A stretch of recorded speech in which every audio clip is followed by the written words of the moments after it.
Boa noite. A palestra de hoje é sobre a Santa Maria de Jesus Crucificado e a principal obra que eu vou usar de referência é esse livro aqui, do Pierre Estrate, que é da época dela, ele conviveu com ela nos últimos anos da vida dela. E eu também estou usando como referência essa outra obra, que é menorzinha, que é mais ou menos um resumo, que se chama Santa Miriam a Carismática. Apesar do nome, ela não tem nenhum envolvimento com a renovação carismática. É carismática no sentido por conta dos carismas que ela manifestou. Esse livro aqui se chama O Pequeno Nada, a vida de Santa Maria de Jesus Crucificado. De que época ela é do século XIX. Inclusive, coincide o ano de nascimento dela e o ano da morte dela, 1846 ela nasceu, 1878 ela morreu, e são os anos de início do pontificado e morte do Papa Pio IX.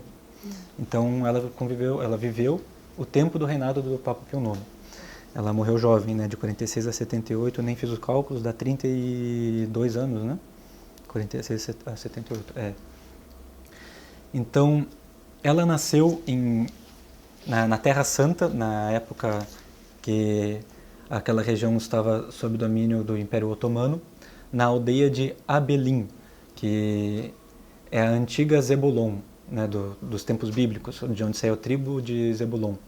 Ela nasceu com o nome Marian Bawardi. E esse Marian, para o português, às vezes é traduzido como Miriam, às vezes é traduzido como Maria. Então esse livro aqui chama ela de Maria e esse livro aqui chama de Miriam. Ela mesma, depois, ela adotou o nome de Irmã Maria de Jesus Crucificado quando ela estava na França. Então ela virou a Marie. Então ela nasceu Marian e virou Marie. Então a gente pode traduzir como Maria. Muitas vezes eu vou acabar falando Miriam por cacoete mesmo, mas eu acho que a expressão certa seria Maria. Eu acho que muitos chamam de Miriam também porque quando a gente fala de Santa Maria parece que está falando de Nossa Senhora. E Santa Maria de Jesus Crucificado é muito longo, então Santa Miriam. Ela é de uma família católica, os pais frequentavam o rito greco-melquita. Era uma aldeia muito pequena, que eu me lembro era cerca de 600 pessoas, então era realmente um lugar com poucos habitantes. Os pais dela tiveram 12 filhos que, na sequência, todos eles morreram antes de completar 3 anos de idade. Então eles viajaram até Belém, né, a cidade bíblica, e pediram a graça de ter uma criança que sobrevivesse. Se chegasse aos 3 anos de idade, eles queimariam em velas, como promessa, o peso que a criança tivesse aos 3 anos de idade. E, de fato, eles tiveram, então, a 13ª filha, que foi a Maria. Depois eles tiveram mais um filho, que foi o Paulo, ou Boulos, né? Em árabe seria esse o nome. Nesse aqui fala Paulo, nesse aqui fala Boulos. E enquanto o Boulos ainda era um bebê, e a Maria não tinha, acho que já estava com uns 3 anos de idade, os pais morreram, os dois morreram, um na sequência e depois o outro. Então, os 2 filhos que eles tiveram foram entregues a outras pessoas para cuidar. Ela ficou com uns tios e ele ficou com... Acho que ela ficou com os tios por parte de um lado da família e ele com parte de outro lado da família. E ela nunca mais viu o irmão.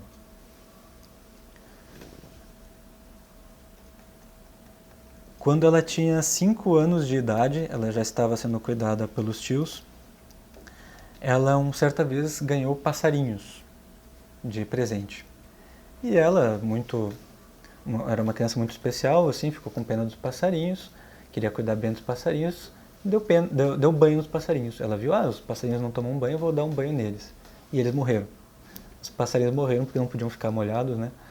Então ela, muita pena dos passarinhos, que tinha matado sem querer, pela inocência da criança, ela foi enterrar os passarinhos. Enquanto ela estava enterrando, ela ouviu uma voz. É assim que tudo passa. Se quiseres dar-me seu coração, ficarei nele para sempre. Então esse seria o primeiro fenômeno místico da história dela. E desde criança em diante, ela sempre viveu muitos fenômenos místicos. Assim, esse livro aqui dá para ver como ele é grosso, ele é muito denso de conteúdo, não tem comentários, não tem comparações, não tem meditações teológicas, são só relatos, acaba um relato, começa outro, então realmente a história dela é muito longa e eu vou focar apenas em alguns trechos que eu achei os mais interessantes. Eu só não entendi, ela foi certificada? Sim, ela é santa, canonizada, não, canonizada é em 2015. Ah, tá. E beatificada, se eu bem me lembro, em 1983. Em 83 foi beatificada.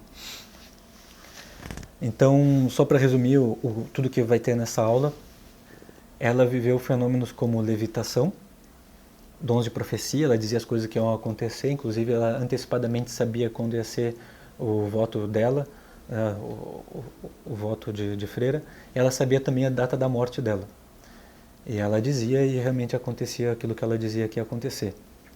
Ela também teve as chagas e ela, o que é mais interessante, ela teve um período de 40 dias de possessão e na sequência, possessão demoníaca, e na sequência ela teve uma possessão angélica que durou 4 dias.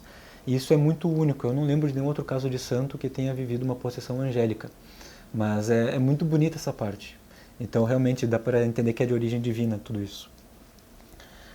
Aos 8 anos de idade ela comungou pela primeira vez e ali ela viu o menino Jesus. E ainda criança, não tinha data em nenhum dos livros, ela teve uma visão de Santa Teresa, na época ela não sabia que era Santa Teresa, depois ela reconheceu, pedindo a própria Maria, dizendo, eu quero essa minha filha, pedindo a São José. Ela viu São José, e uma mulher que ela reconheceu como Santa Teresa dizendo para São José, eu quero esta filha para mim. Futuramente dá para entender o que significa isso, porque primeiro ela ficou com um grupo, com uma instituição dedicada a São José, e eu depois em outra que era a Carmelita. Aos 13 anos de idade, ela foi prometida em casamento pelo tio a um parente. Então, e ela só ficou sabendo em cima da hora. Quando ela ficou sabendo, já tinha data, já tinha tudo pronto, e ela, pessoalmente, ela já tinha feito seus votos em oração para ser para sempre virgem. Ela já tinha dito para Jesus que queria que fosse assim. Então, aos 13 anos, foi prometida em casamento e, puxa, como é que ela ia cumprir esse desejo dela? Então, ela pediu um socorro para Nossa Senhora. E ela ouviu, segue a inspiração que eu te darei. Nossa Senhora disse isso para ela. Então, no dia seguinte teria um jantar comemorando as bodas que estavam se aproximando, estava se aproximando do casamento. Então, nesse jantar, ela teve uma inspiração antes do jantar. Ela que deveria servir uma bandeja com o café, com isso aqui. Não sei se era um jantar, acho que era um café. Então, ela ia servir ali uma refeição, chegou com as bandejas, e na hora de chegar com as bandejas, ela tinha cortado as tranças e colocado nas bandejas, como um sinal de que eu quero ser freira, né? Então ela chegou ali com as bandejas, mas os tios se ofenderam muito com isso e o tio na hora derrubou ela no chão e começou a espancar ela. Então ela foi muito agredida por ele e a partir dali ela foi reduzida à empregada da família, mas não foi entregue a casamento porque todo mundo ficou escandalizado com a cena. Então ela virou uma empregada, ficou sendo assim tratada de uma forma inferior na família, mas estava feliz. E ela escreveu então um dia uma carta para enviar para o seu irmãozinho. O irmão dela, nessa época ela tinha 13, o irmão devia ter uns 11. Então ela escreveu uma carta e ela sabia de um antigo funcionário do tio que poderia entregar essa carta para o menino. Então ela foi até a casa desse antigo funcionário do tio com a cartinha. Daí o tio já falou, fica aqui para jantar, vem jantar comigo, com minha esposa e tal. Daí ela, claro, não vou fazer desfeita, estou pedindo um favor, vou jantar com a família. Então ela foi jantar e começou a contar tudo o que tinha acontecido. Eu fui prometida em casamento, e daí eu cheguei ali, eu não queria, né? Quero ser freira, quero ser virgem e dedicar minha vida ao catolicismo. E eu cortei minhas tranças, botei na bandeja, e eles ficaram muito ofendidos. E daí a família era muçulmana. E o anfitrião ali ficou escandalizado. Mas a tua fé te faz fazer isso? Isso está errado. Não, isso está errado. Vire muçulmana e seja minha esposa também. E daí ela disse, não, eu já recusei um que era cristão, agora eu vou me casar justamente com um que não tem fé. E ela deu uma resposta assim bastante dura. Ela disse, nunca, sou filha da Igreja Católica e vou permanecer na minha religião, que é a única verdadeira. Ele bateu nela também, jogou no chão e degolou ela. Realmente cortou o pescoço dela. Ele e a esposa pegaram o corpo dela e jogaram num lugar abandonado. E ela foi socorrida, degolada, por uma mulher misteriosa. Quando ela acordou, ela estava sendo cuidada por uma enfermeira de azul. Agora não me lembro, mas na minha memória era uma gruta, eu não anotei, mas era como se ela estivesse numa gruta e num lugar bem assim afastado, sendo cuidado por uma enfermeira de azul. E essa enfermeira ia ali, cuidava dela, ela acordava, conversava um pouquinho, apagava de novo, e foi se recuperando ao longo de um mês. Ela ficou aos cuidados, sendo alimentada e medicada por essa enfermeira de azul.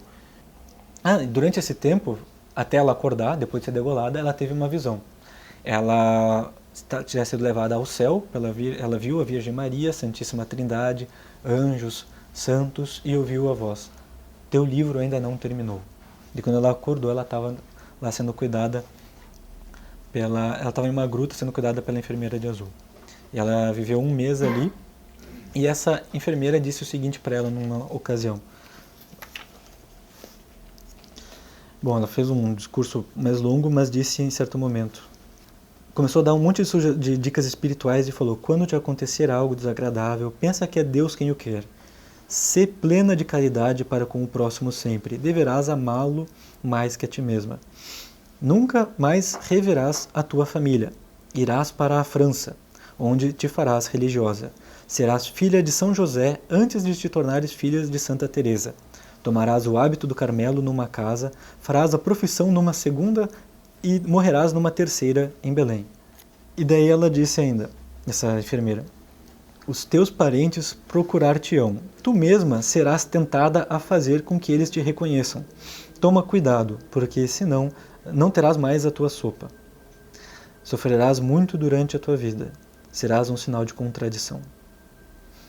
Aqui não tem um trecho, mas dá para entender que essa enfermeira também fez uma profecia de que ela morreria 3 anos depois. Mas depois é dito que foi dado mais tempo porque Deus estava gostando da obra dela. Então, todas essas profecias se realizaram, exceto a de que ela morreria em 3 anos depois. Então isso é algo que eu achei curioso, porque é uma profecia que Deus voltou atrás, por conta das boas obras dela, Deus mudou. Então, tudo se concretizou menos isso. E ela ficou com uma cicatriz no pescoço, de onde ela foi degolada, que ficou como uma prova, né, desse martírio que ela sofreu. Ela ficou com a voz rouca e baixa pelo resto da vida. E ela, obviamente, reconheceu que essa mulher de azul era a Virgem Maria. Mas é isso que eu ia perguntar. Não é uma coisa assim, uma pessoa. Vai. Então, assim, essa enfermeira que cuidou dela depois que ela foi degolada, ainda levou ela até uma igreja, onde ela se confessou e contou toda a história que tinha vivido para o padre. E o padre apresentou ela para um bispo. E esse bispo ouviu o relato, achou impressionante e falou: eu vou te levar em peregrinação para Jerusalém. Depois, se quiser, pode ser freira em tal lugar. Ela não queria aquilo, mas ela aceitou a viagem. E ela fez uma peregrinação então a Jerusalém e depois ela voltou porque ela queria encontrar com o irmão. Ela quis encontrar com o irmão. E no dia que ela entrou num navio para ir até o irmão, veio uma tempestade e ela não conseguiu seguir a viagem. Então, primeiro ela ficou em Alexandria, se tornou empregada doméstica e foi trocando de lares, porque sempre ela se apegava a uma família, ela dizia: não quero me apegar, eu vou trocar. Então, até por mortificação, ela ia trocando de famílias. E ela escolhia trabalhar para os mais pobres e doava para os pobres a maior parte do salário. E depois, em outra ocasião, ela tentou de novo viajar para visitar o irmão e de novo teve uma tempestade que impediu a viagem. E daí, dessa segunda vez, ela teve que parar em Jaffa. E ela ficou ali em Jaffa, trabalhou para mais famílias e fez mais uma peregrinação para a Cidade Santa. E no Santo Sepulcro, ela fez um voto perpétuo de virgindade. Aí sim. e ela estava acompanhada de um rapaz, que era o Juan Jorge, quando ela fez esse voto. E depois de alguns anos ela viu ele de novo e percebeu que era um anjo. E nessa época que ela estava em Jaffa, ela ainda sofreu uma falsa acusação de ter roubado uma joia de uma das famílias que ela estava cuidando. E ela foi presa por 2 dias. E ela sempre agradecia a Deus, porque tudo isso era uma provação à humildade dela. Então, ela, depois desses 2 dias, encontraram o culpado, ela foi solta. E ela ainda tentou fazer mais uma viagem para visitar o irmão. Teve mais uma tempestade, e nessa terceira vez ela foi parar em Beirute. E em Beirute ela virou novamente empregada doméstica, e a gente vê como essas coisas vão se repetindo como sendo um sinal de Deus. Mais uma vez ela sofreu uma falsa acusação de ter roubado algo que não roubou. Quando chegou a polícia para prender ela, o culpado se apresentou. Então, assim, essa família que acusou ela, né, nessa segunda falsa acusação, ficou com pena, viu que ela era de confiança e quis ela realmente como empregada doméstica. E ela virou ali uma boa trabalhadora, mas ficou cega. Ela perdeu a visão. E os médicos disseram que era uma cegueira incurável. Depois de 40 dias cega, ela estava rezando e dizendo assim: eu vim aqui para trabalhar por essa família. Agora essa família está tendo que me cuidar de mim. Que eu não seja um peso para as pessoas. E daí Deus curou ela. Ela teve uma cura milagrosa ali. E ainda assim, ela pouco tempo depois caiu do terraço e ficou muito ferida. É uma sequência de tragédias a vida dela. Mas a perseverança e a humildade dela diante de cada tragédia, assim, a gente vê como fica cada vez pior assim, as provações. E ela sempre humilde, vencendo tudo. Então ela caiu do terraço, ficou muito ferida. Passado 1 mês a saúde dela não melhorava. Então Nossa Senhora apareceu para ela e ela ficou curada instantaneamente. E todo um milagre. Ela que estava tão ferida minutos atrás, agora está totalmente curada. Apenas estava fraca porque tinha ficado 1 mês sem comer. Então, depois que ela voltou a comer, Jesus orientou ela a passar 1 ano comendo apenas pão e água. Fazer um jejum pesado durante 1 ano. E ela pensou: nossa, mas eu vou ficar fraca, não vou conseguir trabalhar direito. Será que eu faço? Bom, eu vou fazer se um padre autorizar. E daí ela, antes de receber essa autorização, ela teve um problema estomacal e ela só conseguia comer pão e beber água. Então o padre disse: já que já está assim, então é um sinal de que vai ter que fazer isso mesmo. Então ela ao longo desse ano, ela se recuperou de saúde, mas continuou só comendo pão e bebendo água. E não ficou doente. Ela realmente teve uma boa saúde nesse período. Então, ao longo desse tempo, ela começou a ter visões proféticas sobre as pessoas ao redor. E ela dizia que acontecia alguma coisa e acontecia. Né? Tinha uma mulher que tinha um vestido muito luxuoso e ela disse: na próxima vez que usares este vestido, vai morrer. E de fato, essa mulher morreu queimada com a filha, foi uma tragédia. Então, assim, nesse momento ela começou a ser tentada aos escrúpulos. Começou a dizer: mas eu tenho pensamentos terríveis. E ela ia se confessar e ela continuava com os pensamentos terríveis. E o padre disse: então não vou mais poder te dar absolvição. Né? Você está culpada e não consegue vencer isso. E daí ela: nossa, não vou mais poder comungar, confessar, porque eu fico tendo esses pensamentos maus. E daí ela recebeu uma voz misteriosa que disse: vá até tal lugar. Ela foi até aquele lugar, foi recebida por uma mulher que começou a falar: pois eu tenho a solução, os teus pensamentos não são pecaminosos se tu não consentires com eles. Então, na próxima vez que fores te confessar, diga isso, isso, isso. E ela foi lá e se confessou e disse aquilo. Então, bom, essa mulher misteriosa provavelmente era novamente a Virgem Maria. Então ela conseguiu vencer essa primeira tentação dos escrúpulos, recebeu um convite para trabalhar em Marsella, na França, com uma família. Ela tinha 17 anos agora. E ela foi para a França. Na França, os fenômenos místicos continuaram a aumentar. Ela entrou numa igreja, assim, rezando, ela entrou em êxtase por 2 horas. E, em outra ocasião, alguns meses depois, ela entrou em um êxtase e assim permaneceu por 4 dias. 4 dias em êxtase. E nesse êxtase longo, ela viu o paraíso, o purgatório, o inferno e recebeu de novo a missão de fazer mais um ano de jejum. Então ela fez mais esse um ano de jejum e um padre que era amigo dela, da França, que fez amizade com ela, falou, eu posso te levar então para alguma congregação, alguma instituição aqui de freiras, vou te apresentar para essa daqui, essa primeira recusou, vou te apresentar para essa daqui, essa segunda recusou. Uma recusou porque acho que é porque ela não tinha uma boa saúde, assim. E a outra recusou porque a família por quem ela estava trabalhando disse, não, nós queremos que ela fique conosco, nós não queremos que ela seja freira. E daí esse lugar disse, nós não vamos entrar em confusão com aquela família, nós não vamos aceitar. Então ela foi recusada por 2. E então, o terceiro lugar ao qual ela foi apresentada era das Irmãs de São José da Aparição. Nesse lugar ela foi aceita como postulante, ela ficou lá por 2 anos. Eu acredito que ela é filha de São José. Então, mas essa profecia se realizou. E ela, em 1866, ela viu uma alma do purgatório que pediu orações. E ela pensou, mas será que é verdade? E ela pediu a Deus por um sinal de que fosse verdade aquilo. E que esse sinal fosse confirmado por outra pessoa, porque ela não ia confiar em si mesma 2 vezes. Então ela, em certo momento ali, ela caiu num êxtase.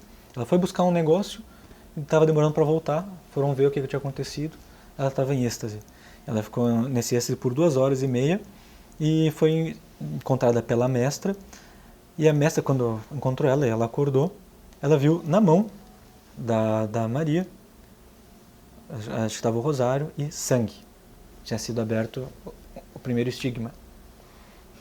Depois ela teve mais. Então foi comprovado ali que era realmente de origem divina o pedido da alma do purgatório. E na quaresma de 67 começaram a surgir chagas pelo corpo inteiro. Então ela tinha as marcas de toda a flagelação pelo corpo. E a superiora, como isso estava chamando muita atenção das outras freiras, a superiora chegou para ela e disse, eu te proíbo de ter êxtases. E eu te proíbo de ter êxtases na frente das irmãs. E eu te proíbo também de rezar à noite, para não ter êxtases. E ainda disse assim, eu quero que rezes para que as chagas não apareçam exteriormente. Está chamando muita atenção isso. E ela rezou e obedeceu, não teve mais esses êxtases, não teve as chagas visíveis, as chagas se fecharam. Mas depois de um tempo elas voltaram a se abrir. Na hora que foram votar se era para a Miriam vestir o hábito, né, se tornar realmente uma freira, a superiora não estava. E por uma diferença de um voto, ela foi recusada. Ela não foi aceita como freira. E disseram que os dons dela não eram condizentes com o instituto de vida ativa. Ela tinha que ir para de vida contemplativa.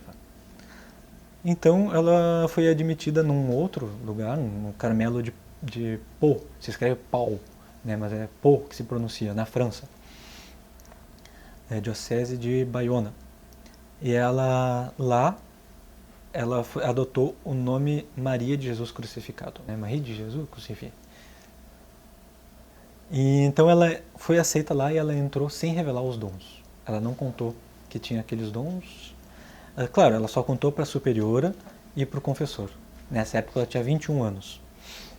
Então os êxtases voltaram, se tornaram muito comuns. E teve uma ocasião, inclusive, que ela foi vista recebendo uma eucaristia na boca. E embora estivesse sozinha. E ela mesma disse, fui entregue para Nossa Senhora.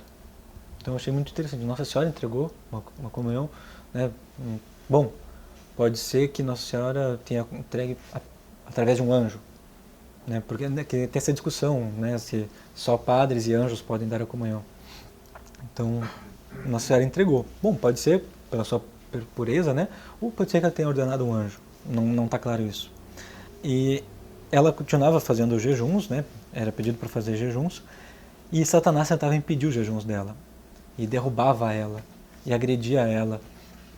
E uma vez ela quebrou um pé. Então, você está muito fraca, tem que comer uma coisinha. Não vou comer. E uma vez, em uma ocasião, ela estava ali doente, sendo cuidada, né? E chegou uma freira e deu para ela uma maçã. E disse, é para comer sob ordem da superiora. E daí ela pensou, não, a superiora sabe dos meus jejuns. E começou a rezar pedindo socorro de Nossa Senhora. Enquanto ela rezava, essa freira se transformou, mostrou assim, uma aparência horrível e saiu blasfemando. E depois descobriram que aquela freira, que era uma das irmãs, não estava naquele dia no mosteiro. O demônio tinha tomado a aparência da outra para pôr ela em tentação. E dizer que era a superiora que estava mandando comer. E assim ela iria quebrar o jejum. E mesmo assim ela não quebrou. Então, assim, às vezes ela ia comer e surgia na comida dela vermes, insetos, formigas, né? Enchia de formiga a comida dela. A comida ficava com cheiro de podre. E ainda assim ela comia. Era o demônio que estava transformando. E todo mundo sentia, todo mundo via. Né? Não era como se fosse uma ilusão. Realmente pareciam aquelas coisas ali. E ela via, isso aqui é para testar a minha humildade. Vou comer. E ela comia. E em algumas ocasiões também apareceram alfinetes. E uma das vezes apareceu o alfinete quando ela estava comendo já, ela se engasgou. E daí a superiora falou assim, eu ordeno que o demônio livre a irmã Maria. E daí na hora conseguiu expelir o alfinete. Então surgiu um alfinete também na comida dela. E às vezes também o demônio tomava a aparência da irmã Maria de Jesus crucificado e tomava a aparência dela e ia até as irmãs, quando ela não estava, começava a falar contra a caridade, falar contra a humildade, começava a blasfemar, a falar coisas horríveis, mas as outras irmãs olhavam assim, isso aqui não pode ser a irmã Maria, deve ser o demônio. Então assim, elas não caíam na armadilha, mas o demônio aprontava essas coisas. Então teve um momento nessa época em que ela sentiu o coração dela sendo trespassado por alguma seta, ela sentiu o coração sendo trespassado durante o êxtase. Depois da morte dela, quando fizeram a exumação ali do coração dela, na frente de todos viram o coração dela com um buraco que atravessava de uma ponta a outra. Então realmente assim, foi um coração traspassado fisicamente durante o êxtase. Então nessa época aconteceu a maior provação, na minha opinião, da vida dela. Foi quando Satanás pediu a Deus a autorização de provar ela. E provar ela como Jó foi provado. E Jesus disse, eu permito que ela esteja nas tuas mãos por 40 dias. Ou seja, o demônio recebeu autorização de possuir ela virou uma possessa durante 40 dias. E daí Jesus avisou ela, tu vai ser possessa durante 40 dias, estará nas mãos do demônio. E para ti, te basta que eu esteja te olhando. E Nossa Senhora também falou que ia cuidar dela nesse tempo. E ela avisou as irmãs, e você posta a prova aqui, você é possuída por 40 dias, então está todo mundo avisado. E a possessão começou então no dia 26 de julho de 1868. Então vou ler alguns trechos, porque essa parte para mim é impressionante. Página 99.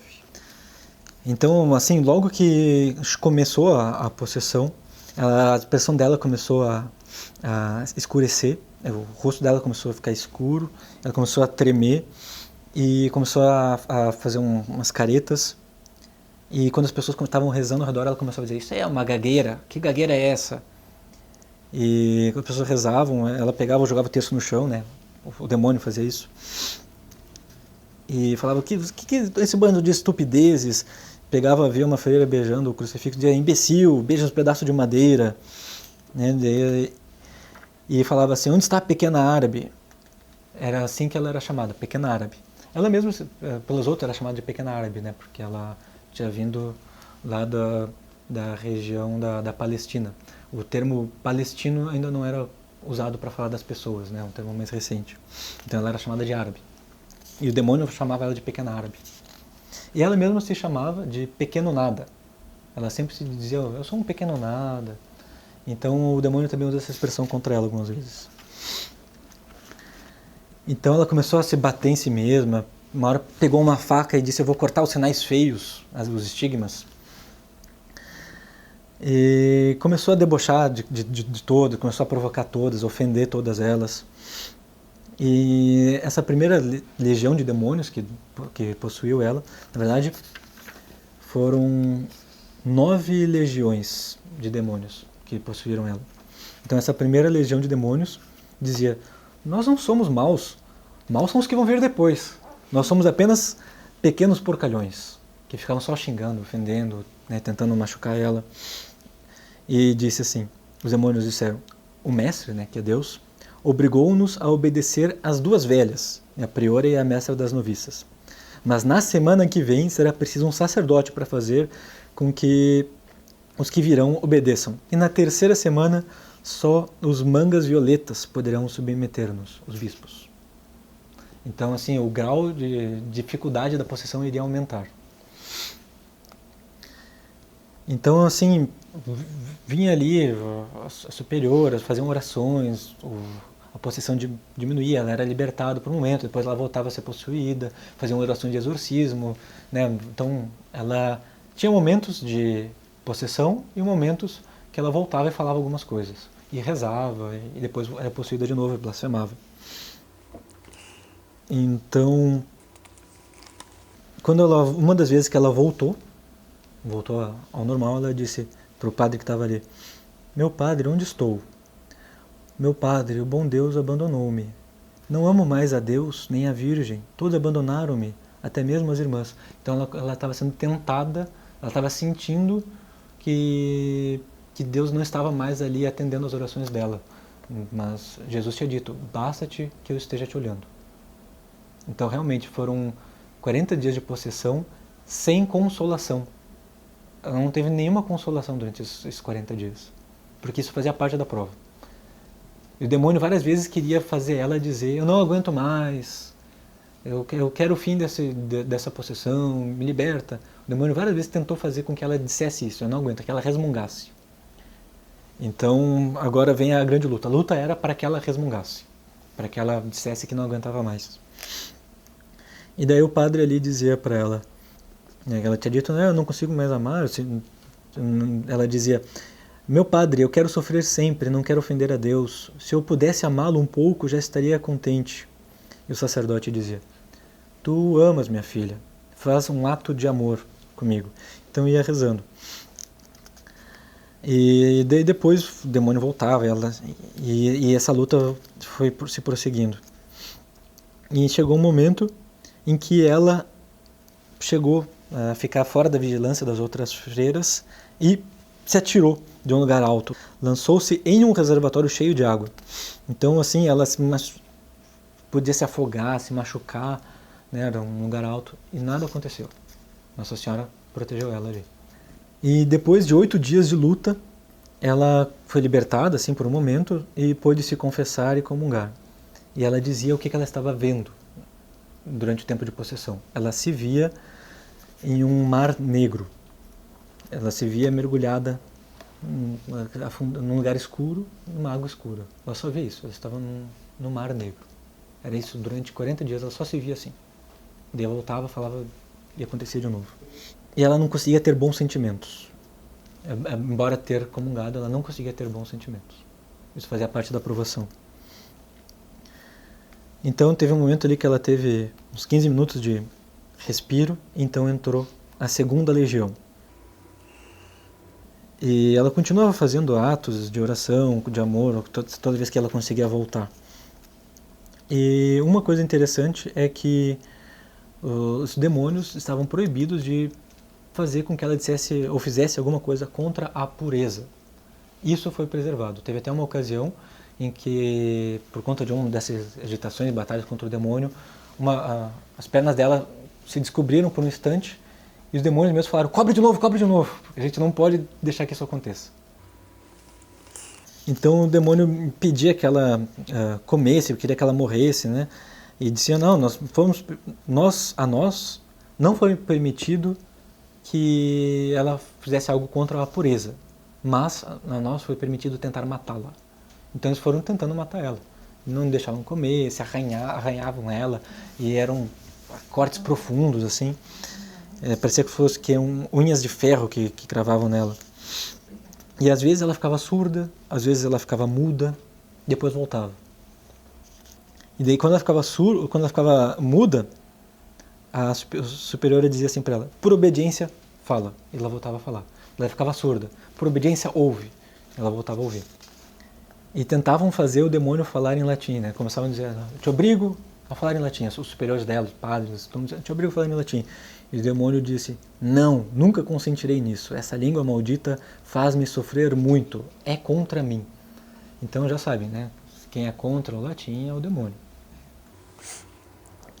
E várias vezes o demônio também fazia ela engolir alfinete, fragmentos de vidro, daí as pessoas falavam obediência, ela cuspia de volta os cacos de vidro, cuspia de volta os alfinetes, só com a palavra obediência. E os demônios começaram a bater papo, começaram a falar: nós aqui já pegamos muita gente, né? Olha só nessa história, o demônio falando, eu fiz uma religiosa da Inglaterra sucumbir há poucos dias, e ela pertence a nós desde anteontem.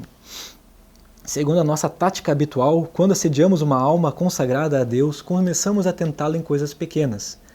Fizemos-lhe acreditar que não era amada pela sua superiora, aquela da Inglaterra, lá, no mesmo grau que as outras, e o seu ciúme incitou-a a escrever cartas para o mundo exterior de maneira escondida. Acabou por desejar sair de lá para poder casar-se.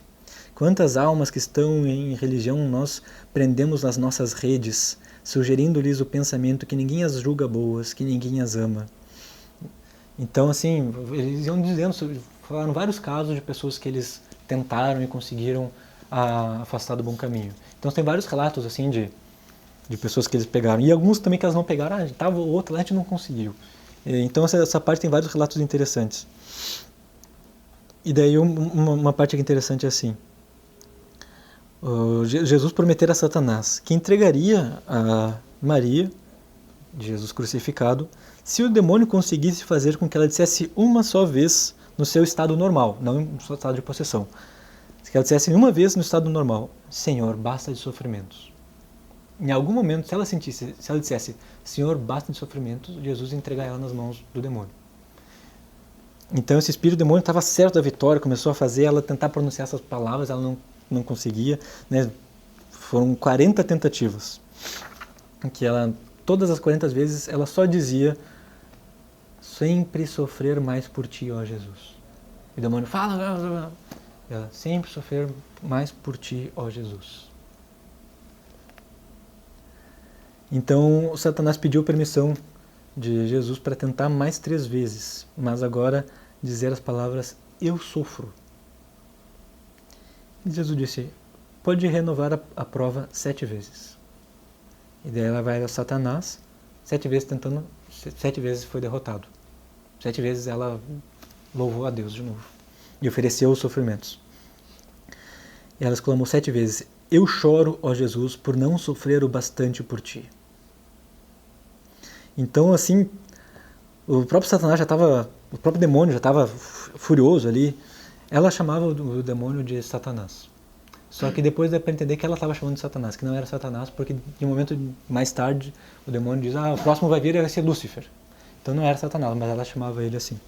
Então esse Satanás aí viu que não estava conseguindo vencer ela. Então o demônio implorou a Deus que o deixasse partir. Eu não aguento mais essa freira aqui. Estou sendo derrotado uma atrás da outra, eu quero ir embora.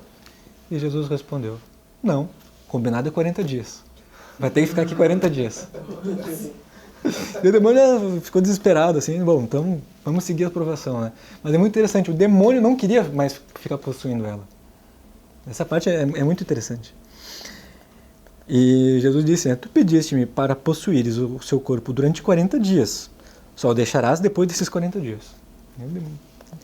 E então, assim, ela continuava, nenhuma coisa além de sofrer por Jesus. Ela não quer nada além disso. Ela queria sofrer por Jesus. Para oferecer os sofrimentos, obviamente, né? Pela conversão dos pecadores, pela igreja. Então, cada sofrimento que a gente sofre, nós podemos oferecer. E a humildade derrota Satanás. Satanás quer que a gente resmungue, que a gente reclame, que a gente peça, nesse caso, peça o alívio, né? É claro, o alívio é justo, mas nesse caso aqui seria a vitória de Satanás. E para ela seria um recuar na vida espiritual. E ela não recua. E o demônio continuou a falar, bater papo, assim, teve um religioso que nos causava muito dano. Nós insinuamos-lhe que se impusesse e praticasse mais penitências corporais que as que lhe tinham sido mandadas. E ele atendeu aos nossos sugestionamentos, acreditando que ouvia a voz de Deus. Dentro de poucos dias ele será nosso. Então, assim, nesse caso, o religioso, ele estava querendo mais penitência, mais mortificações, e os superiores diziam não. E ele foi lá e fez.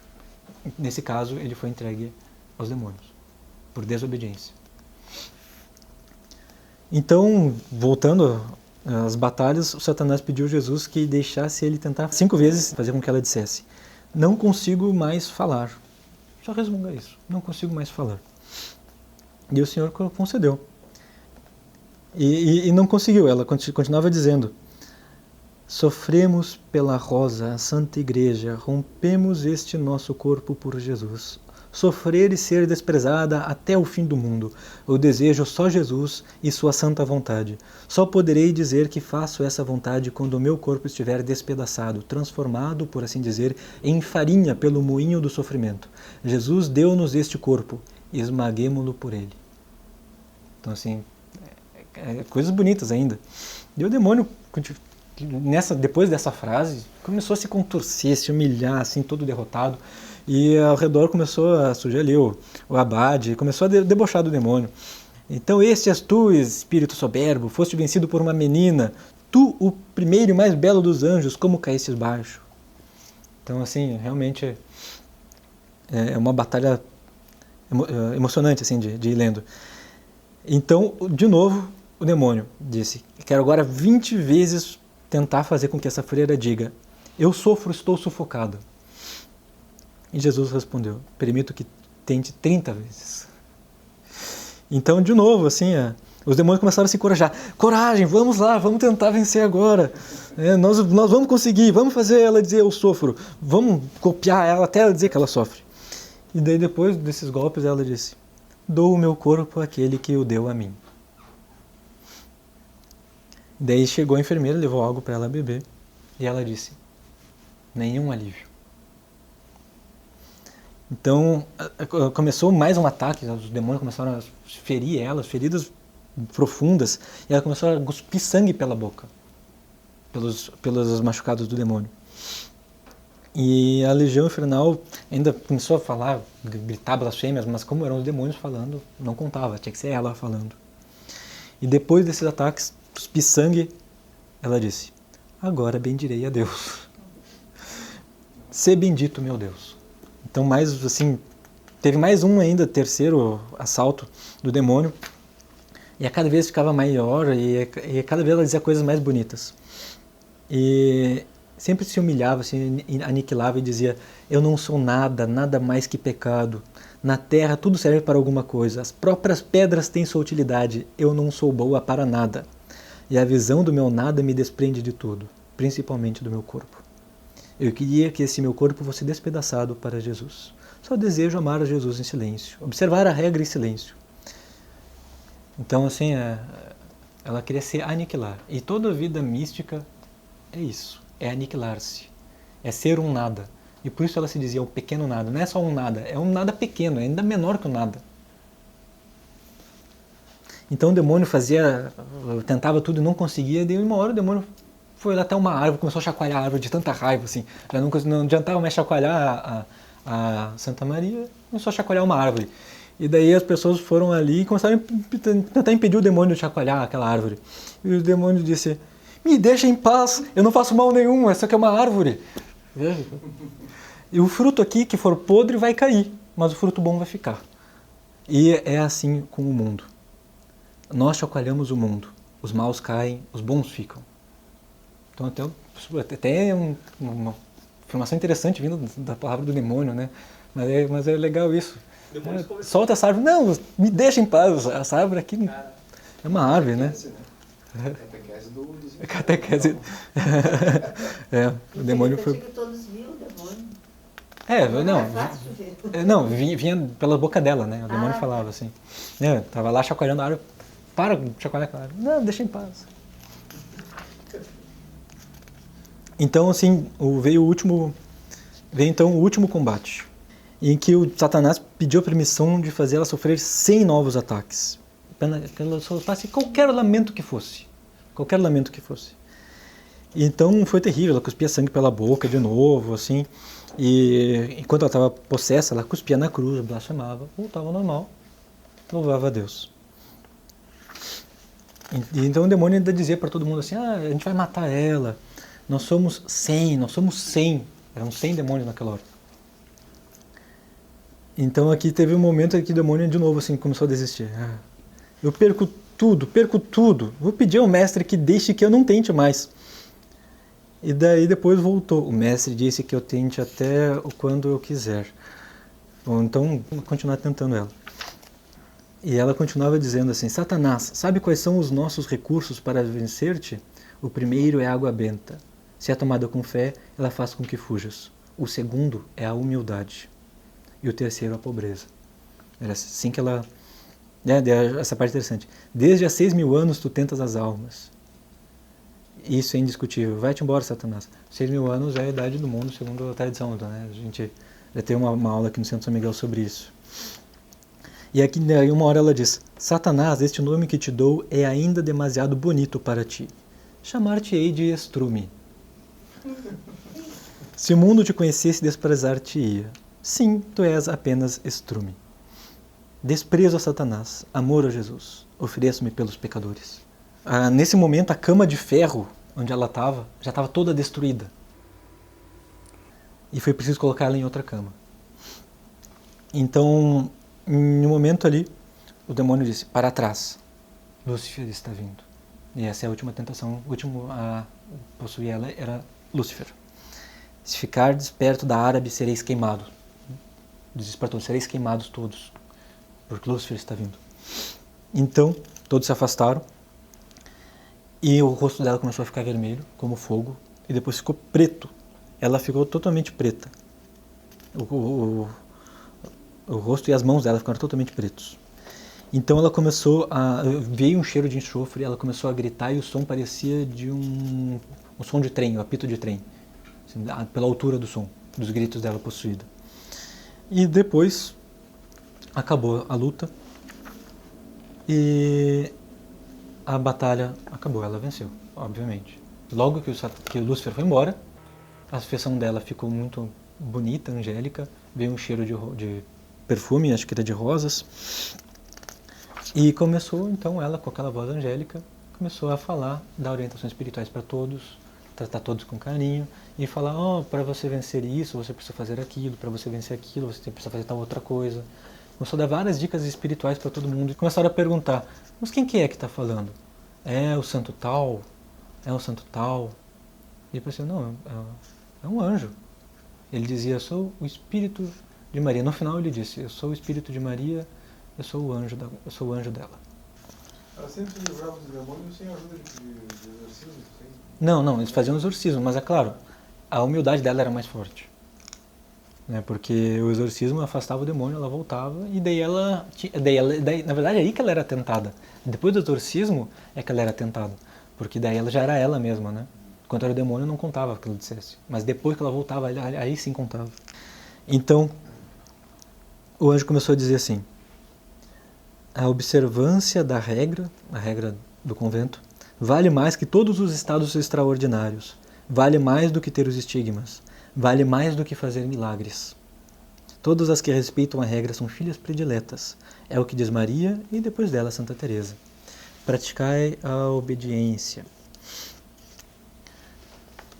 E até foi falado assim, durante esse êxtase angélico, que o Senhor tinha prolongado os dias para além daqueles 3 anos, para que os seus méritos fossem ainda maiores e suas vitórias sobre Satanás mais numerosas.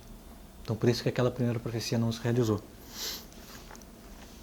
E ele ainda disse, o anjo disse para as freiras o seguinte, o que aconteceria depois. Disse que depois ela iria esquecer desse período de possessão demoníaca e desse período de possessão angélica. Então não era para falar para ela sobre isso, e era para as outras tratarem ela como uma irmã qualquer, assim, até com um certo desprezo, para que ela não caísse no orgulho, para que ela mantivesse cada vez mais profunda a humildade dela. E o anjo começou a dizer, tem que se abaixar, para que Deus vá te buscar e te levar para o alto. Pela humildade nós nos abaixamos. E assim nós subimos. E esse é o principal assim, ensinamento que tem de toda a vida dela, eu acho. E também começou a dizer, o anjo, quando um cordeiro insiste para obter, falando das irmãs, quando uma das irmãs insistir para obter a permissão de fazer mais mortificações, falou para a superiora, guarda-te de autorizar isso. Quando uma das outras quiser ter mais mortificação, cuida. Não faz isso assim tão rapidamente. Antes mortifica esse desejo de mortificação. Para que aquela que quiser fazer mortificação tenha o desejo de mortificação mortificado. Para depois começar a mortificar mais. Muito interessante, né? Dá para ver que são realmente ensinamentos angélicos. Cordeiro porque ia chamando, todo mundo estava de cordeirinhos, né? O anjo chamava de cordeirinhos. E falava assim, humilhai-vos, vocês, digam sempre que são apenas nada, que não merecem graça alguma, sempre que Satanás tentar vocês. Porque assim ele vai embora. Digam que vocês não merecem nada, não merecem atenção. E vocês devem tratar assim o pequeno nada. Não tenhais atitude de dar-lhe importância. Não lhe demonstreis estima alguma. Não lhe peçais que reze por vós. Controlai a vossa língua, a fim de jamais fazê-la supor aquilo que aconteceu nela. Nunca lhe façais perguntas para saberes aquilo que experimentou, tanto durante a possessão dos 40 dias, como durante esses 4 dias. Assim que sair do êxtase, não se lembrará de nada. Para não vos esqueceres da graça de Deus, podeis entreter-vos com tudo o que ocorreu no tempo permitido, que eram as licenças, né? Que era o momento em que as irmãs se reuniam para conversar, porque na parte do tempo elas tinham que ficar em silêncio. Mas falem disso como se essas coisas tivessem acontecido em outra comunidade, para que a irmã Maria não soubesse que foi com ela. E foi falando outras coisas interessantes, assim, que pessoas, tome cuidado com ela, porque pessoas mais santas do que ela já caíram. Então, sim, é possível que um santo caia? É possível. Deixa de ser santo, claro. E daí no final ele disse, eu sou o anjo de Maria. Ele ficou 4 dias porque o demônio ficou 40 dias. Então, um dia para cada 10. Então, depois dessa possessão, ela voltou, sem lembrar de nada, mas seguiu tendo as visões que tinha. E é muito curioso porque ela tinha visões que ela não entendia. Então, algumas visões era Jesus mostrando para ela uma pequena menininha, e ele abraçava a menininha, dava carinho para a menininha, e ela começava a dizer, que inveja dessa menininha, queria eu ser ela. E ela contava para todo mundo pensava, não, mas essa menininha é ela. Nós não vamos dizer para ela que é ela. E ela ficava assim, como eu queria ter esse carinho de Jesus, estar nos braços dele, queria ser essa menininha que Jesus me mostra nos braços dela. E Jesus dava para ver que Jesus gostava dessa inocência dela, dessa humildade dela. Né? Porque era um ato de humildade não se ver na menina. Então, uma vez, durante a missa, ela viu um jardineiro que segurava ramos na mão. E ele limpava esses ramos, cortava os ramos secos que caíam no chão. E apenas os bons permaneciam na mão, e era um número pequeno. E esse jardineiro disse para ela, tu amas-me? Queres dar-me um lugarzinho no teu coração? Então ela, vendo o jardineiro, disse assim, não, só quero amar Jesus. Era Jesus, né, o jardineiro. Então, várias vezes Jesus aparecia e dizia assim, eu quero que tu me ames. E ela, não posso, só posso amar Jesus, eu sou uma freira.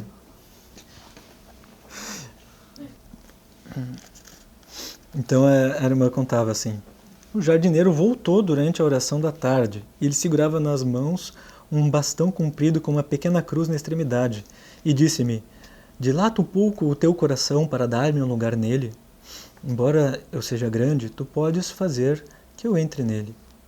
E ela disse, não, de forma alguma. Só aquele que me criou pode aumentar o meu coração. O meu coração é todo dele. Não amo os homens, só amo Jesus. E ela dizia assim também, só há lugar para Jesus no meu coração. Mas por que será que esse demônio foge quando o jardineiro chega? Um dos trechos do jardineiro que eu achei divertido dizer assim, eu estava aborrecida com aquilo que o jardineiro me dizia, que sem ele eu seria como aquela planta ressecada, Se ele me tivesse dito, sem Jesus, então sim. Daí eu perguntei-lhe, mas quem és tu para falar assim? Meu coração não é teu, é de Jesus. Por que dizes que eu não posso fazer nada de bom sem ti? Antes diz, sem Jesus. E o jardineiro sempre ria. Então Jesus gostava, Jesus se deleitava com essa freira, né? Então, nessa época, o convento recebeu a visita de Monsenhor Maria Efrem, que depois se tornou bispo, e ele convidou as freiras que estavam lá para fundar um convento em Mangalore, na Índia. E daí alguns disseram assim, nós vamos, e a própria Santa Maria disse que queria ir junto também para a Índia. Daí 6 carmelitas entraram no navio que partia da França em direção à Índia. Era 1870. E Jesus disse para ela durante a viagem, eu quero 5 sacrifícios. E ela falou para as irmãs, e 5 ali se ofereceram em sacrifício. Jesus aceitou 3. Então 3 delas morreram. E então das 6 que partiram para a Índia, só 3 chegaram. 3 morreram no caminho por doença. E uma delas era a madre, a superiora. Então ela ficou sabendo antecipadamente a data da profissão dos votos dela. E em 1871 ela professou os votos perpétuos. Então vestiu o hábito, se tornou de fato uma freira. E ali ela teve mais uma prova. E essa prova também eu diria que foi bastante pesada. Jesus disse para ela assim, fala das visões agora apenas ao teu confessor e ao bispo. E como ela estava agora com uma outra superiora, a superiora queria saber sobre as visões. E ela disse, Jesus me ordenou que eu falasse apenas ao meu confessor e ao bispo. E o bispo mesmo me proibiu de falar. E a superiora, não, mas eu quero que tu fales. E ela, mas eu estou proibida, Jesus me proibiu, o bispo proibiu, eu não posso falar. Bom, daí as pessoas diziam, não, mas tu tem que falar, as regras aqui dizem que tem que falar. As regras não diziam que ela tinha o direito de falar, não que ela tinha o dever. Então começaram a usar isso, ela dizia, não, mas eu não posso falar. E daí começaram a ficar contra ela. E começaram a dizer, então isso não é de Deus. Se tu não vai dizer para a superiora, tu não é obediente. Você não é obediente. Se você não é obediente, isso não é de Deus. Então foi uma aprovação bem grande. O padre que foi analisar o caso disse, isso aqui não é de origem divina, ela não está sendo obediente. Todo mundo começou a se voltar contra ela, as irmãs também. E o bispo, que tinha aprovado ela dias antes, voltou atrás e disse, isso aqui não é de origem divina. E para piorar, o demônio voltou a possuir ela, voltou a ter obsessão nela. Então ela começou a realmente falar coisas horríveis e sair da cela, assim, não podia sair da cela, ela saía. Obviamente, sob a possessão demoníaca. Então, sim, talvez essa provação tenha sido até pior do que a anterior. Então, por conta de toda essa questão, a acusação de desobediência, ela foi enviada de volta para Pau, na França. E lá aconteceu algo que eu vou ler como está aqui nesse relato do padre Pierre Stratch. Está na página 200. Onde ela ia era o terror dos conventos, né? Era o terror do demônio, era o terror dos conventos, mas logo no começo teve aquela senhora, a enfermeira vestida de azul que disse, né, será um sinal de contradição. Então, aconteceu de ela já estar de volta em Pau, na França, continuava tendo ali as visões dela, e aconteceu o que eu vou contar para vocês aqui, que me chamou a atenção, porque eu nunca vi ninguém comentando isso sobre esse trecho. Teve certo momento em que ela disse assim, durante a oração, dirigi-me ao Espírito Santo e gritei-lhe, ilumina-me, tu deste a luz aos apóstolos, aos ignorantes, sou nada, ilumina-me. Só quero o que Jesus quer. De repente, ela relatando o que aconteceu, de repente, vejo-me numa noite profunda no meio de buracos de animais que me mordem. As trevas impedem-me de perceber os buracos e os animais. Invoco Deus e a luz do Espírito Santo. Apareceu um raio para guiar-me, e neste raio, num piscar de olhos, vi toda a minha vida de pecado. e, se tivesse sido necessário, teria tido a coragem de confessá-los diante de todo o mundo. Ao mesmo tempo, sentia-me inflamada de amor, e meu coração se derretia como uma vela diante de um braseiro. E gritei a Deus: Senhor, basta, não aguento mais. Aqui ela reclamou, mas reclamou de tanto amor de Deus, né? Não aguento mais tanto dessa vontade aqui de amar a Deus. Então, o que é isso? Isso aqui é o fenômeno da iluminação das consciências de Garabandal e de outras profecias de Nossa Senhora, em que ela viu o estado da alma, viu os próprios pecados. Ela viveu esse fenômeno antecipadamente.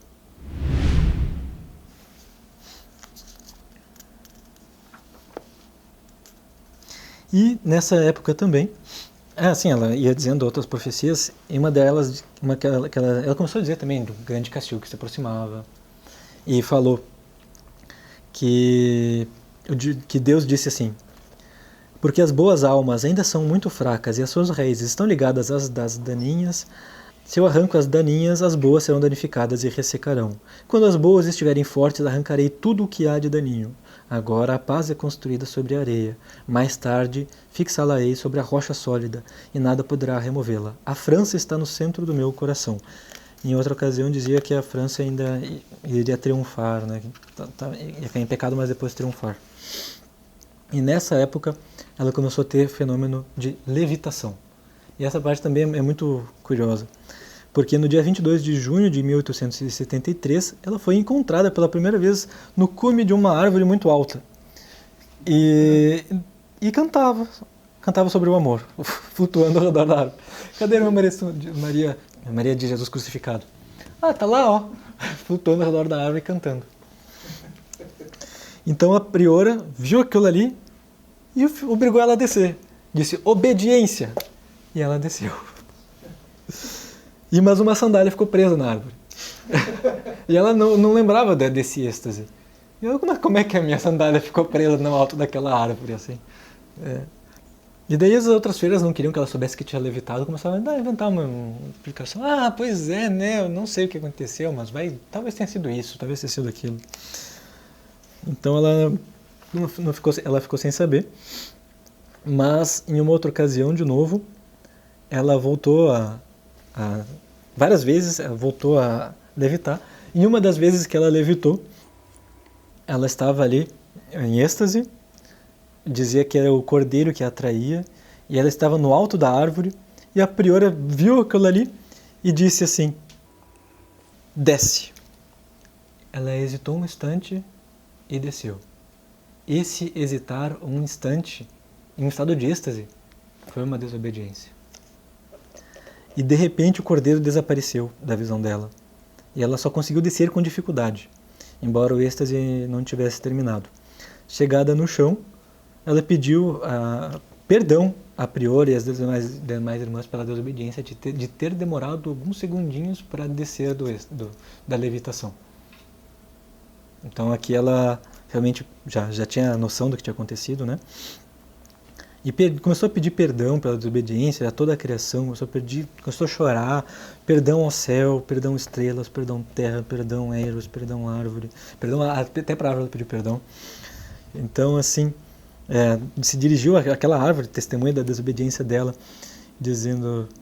chorando, dizendo tudo aquilo, né, pedindo perdão. E apesar desse arrependimento, Salvador deixou ela na angústia por alguns dias, para aumentar ali a aprovação. E mesmo sendo difícil de determinar o grau de responsabilidade dela, porque ela estava em êxtase, mas ainda assim ela sentiu a culpa e foi provada.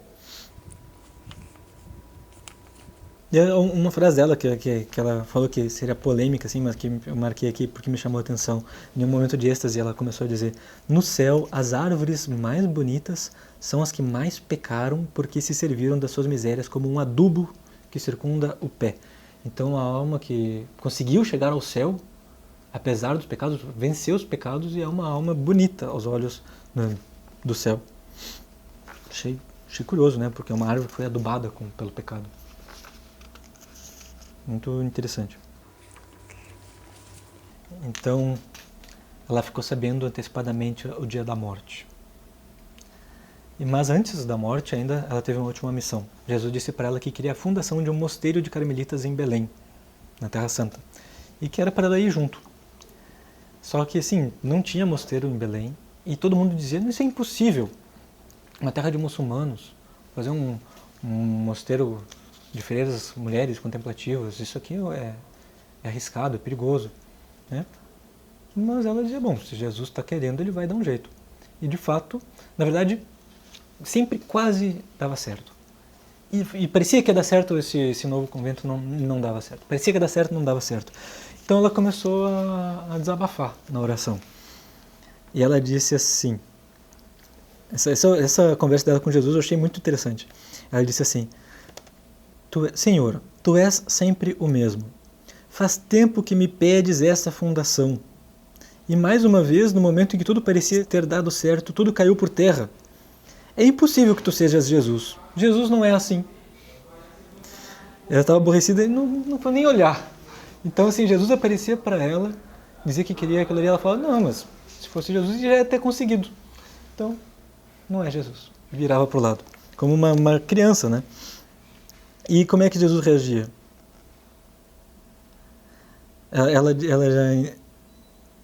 Ela disse assim, quando perguntado sobre como é que Jesus reagia, ela disse assim, para minha grande surpresa, ele riu de mim e me disse, minha filha, não temas nada, a resposta afirmativa será dentro de um mês. Diz isso ao teu confessor. Então, assim, dá para ver como Jesus tinha um carinho por ela. Apesar de ela fazer birra, Jesus não se ofendia, porque via que ela estava com o coração puro. Então, assim, era um grau de intimidade com Jesus que a gente tem medo de ter. Nunca que eu vou fazer uma birra com Jesus. Assim. De certa forma, ela tinha autorização para errar. Posso falar assim, não sei se... Não é erro, não é pecado. Não é um pecado, né? Não é um pecado. Engraçado, né? Não é um pecado. Vamos meditar esse trecho. Exatamente, é isso mesmo. Por isso que eu ressaltei os trechos mais polêmicos, justamente para esse tipo de meditação. Porque a maior provação dela, boa parte da vida dela, era o escrúpulo. Sim.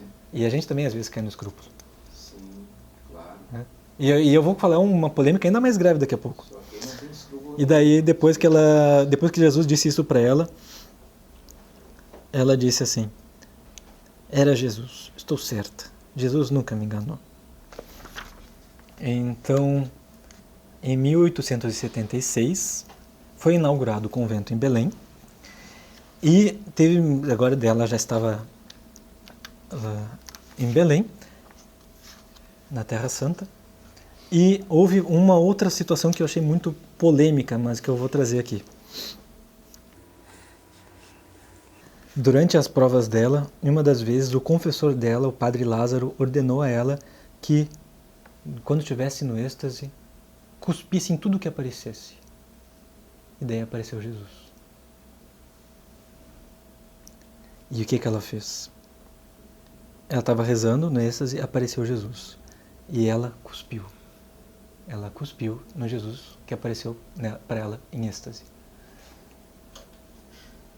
E daí ela começou a chorar. Né? Ela fez isso, cuspiu, e Jesus disse para ela, Jesus sorriu para ela. Ela cuspiu em Jesus e Jesus sorriu para ela e disse, bem, minha filha, cospe, não foi teu confessor que te mandou, sou eu que o inspiro para que te o mande. Por que choras? Estou mais perto de ti do que nunca, não te desoles, mas quero que sofras sempre. Diz isso ao teu confessor. Foi Jesus que inspirou o confessor a dizer para ela cuspir. E ela foi obediente, cuspiu chorando. E Jesus sorriu e disse, fui eu que inspirei.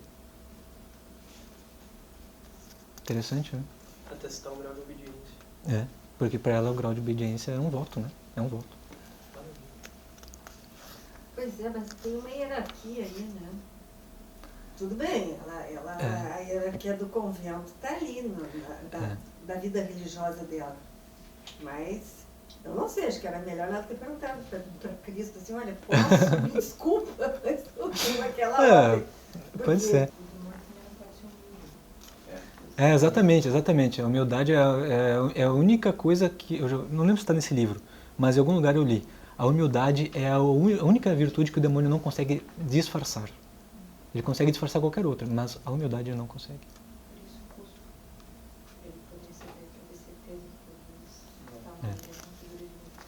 É obediência, né? Uma forma de humildade. E também a importância do confessor, né? E Jesus para de falar direto e escolhe o confessor para falar através do confessor. E nessa ocasião que ela está submetida por votos à obediência, então nesse caso eu acho que não seria pecado, porque o pecado tem que ter intenção de pecado. E se existe ali uma dúvida, assim, uma obediência, né, não seria um pecado dela. Se o confessor achasse que era Jesus e quisesse que ela fizesse isso por maldade, o pecado que ela fizesse seria culpa dele e não dela. Porque a intenção dela não era de ofender Jesus, ela fez aquilo chorando por obediência. Então não parece que teria alguma culpa ali. E também, uma das coisas que os místicos que falam sobre o misticismo dizem é que as pessoas devem ser as primeiras a desconfiar da sua própria visão. Então, se ela cuspiu achando que era o demônio, né? Poderia ser o demônio, poderia estar sendo enganada. Então, seria uma forma de humildade também. Dizer, não, eu não mereço ver Jesus. Deve ser o demônio. Jesus não apareceria para mim. Bom, ainda teve vários outros fenômenos que eu não vou comentar, porque ela teve visões proféticas sobre o concílio que estava tendo naquela época, sobre a proclamação da infalibilidade papal, e ela teve várias visões simbólicas assim sobre os debates da época, e são muito interessantes. Então vale a pena ler isso aqui com atenção, meditar. Mas o que eu vou narrar agora é a morte dela. Foi em Belém? Foi lá. Então o relato de alguém que conviveu com ela disse o seguinte: a irmã, ela estava sofrendo muito de doenças, fraquezas, assim, normais, e começou a cair bastante. E estava se aproximando da data da morte dela, mas ela só estava caindo. E, uma das vezes, ela caiu no jardim 2 vezes, e depois disso, subia uma longa escada de onde caiu e quebrou o braço esquerdo em muitos pedaços. Na terceira queda dela. Foi na terceira queda que ela caiu e quebrou o braço. E rapidamente, foi no dia 22 de agosto que ela caiu e quebrou o braço. No dia 24 de agosto, o braço dela já estava gangrenando. Então ela ainda sofreu muito com o sofrimento da própria morte, né? Fisicamente. E continuou oferecendo tudo para Deus. Os ossos quebraram em muitos pedaços. E ela continua ali dando bons ensinamentos, assim, a cena da morte dela é muito bonita, assim, ela intrigando a alma, e ela tendo visões. E depois que ela morreu, o legista foi lá e viu o coração dela, e viu um buraco atravessado no coração dela. E chamou todo mundo para ver, e todo mundo viu, e escreveu no papel, né? Eu testemunhei o coração dela atravessado por um buraco, de uma ponta a outra. Santa Teresa d'Ávila também. Ela era filha de Santa Teresa. Herdou isso da mãe, né? Uhum. Então, ainda sonharam com ela depois, assim, ela apareceu no formato de uma pomba para uma delas em sonho, assim, tem mais uns relatos bonitos, mas eu não vou entrar nisso até porque já está bastante longa essa aula, mas eu acho que o fundamental nessa história é o ensinamento dela sobre a humildade. Acho que o título dela, o nome dela, o título do livro, que também é O Pequeno Nada, ele é a chave de tudo. Ela se fez um pequeno nada. E quem engrandeceu ela foi Deus. Então essa é a nossa lição. Que diante de todas as vaidades e orgulhos, nós sempre nos ofereçamos em sofrimento. Porque descendo, nós subimos. Obrigado. Bom.